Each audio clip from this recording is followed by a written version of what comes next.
Hello, hi, Michelle Berry Franco here. Back to that working retreat video blog post series. Here's the answer to the first question, which was, where do I go on retreat? And this, of course, depends on many things: your circumstances, your finances, what you're trying to get done.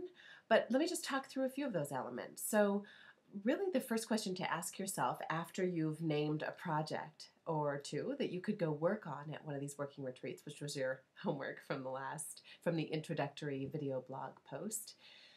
Once you kind of know what you want to go work on, your question is, what kind of environment would best support that effort? Often, though, I find that doing a brainstorm of just all the resources, all the options, can help me narrow down to a really good choice given my circumstances. So ask yourself first, where could I go? Who do I know who has a place that would be free of distraction, that would foster creativity and just really good focus for me? And can I borrow something? Can I rent something from someone? Can I do a house swap? Any of those things could work. And so you might even consider doing a mind map or something and think about different environments. So, do you know anybody who has a place in the country that would give you kind of that open space, quiet, that kind of energy?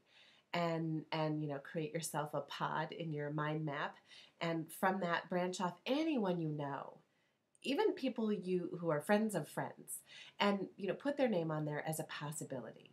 And then think about, who do I know in the city in a hustle bustle spot, because it's another kind of energy you might be looking for at different stages in your creation. Who do I know in those environments? And start brainstorming anyone you can think of. And then, of course, add into each of those domains places that you could pay for. We can think later about what you can afford and talk about how to handle the cost and budgeting of this kind of an event, a working retreat. But for now, just really think through all of your resources. I have done working retreats at friends' houses, so in suburban areas. They just have a comfortable house that's free of distraction because it's not my laundry sitting in the laundry room. I might not even know where the laundry room is. It's beautiful. So I've done it at friends' houses where I've borrowed their house. They're out of town, and maybe I feed their cat or water their plants. That's what I've done a lot of. I've also done house swapping.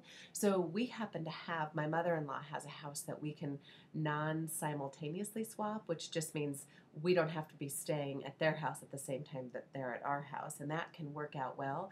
But we have also swapped our own home, and the way we work that out is our whole family goes, because we love to go to new places in other people's homes anyway.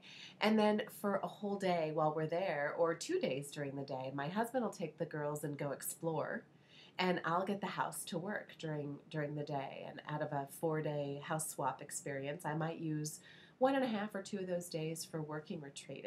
It's wonderful, and that doesn't cost us anything. And then they get to stay in our house, and it's a really cool arrangement. So ask yourself, what resources do you have, and then where would you like to go? Because of course, if you're going to house swap or if you are going to rent someplace, then you aren't limited by knowing people in a particular area. So there's the way to think about where to go on retreat. And really, the question, aside from what resources do I have, is what kind of an energy am I looking for?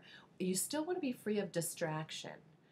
But it's possible at a certain stage in a project, you're going to be wanting high energy. And what provides that for you? Is it a city environment?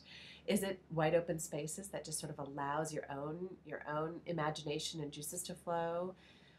Or are you in a visionary stage of your project? And so that might, for you, mean a quieter environment or just a different kind of environment. So those are the questions to ask yourself. Get your brainstorm going, because next time we're going to talk about how you can afford this or how you can put together a retreat within your budget. Okay, look forward to it. See ya.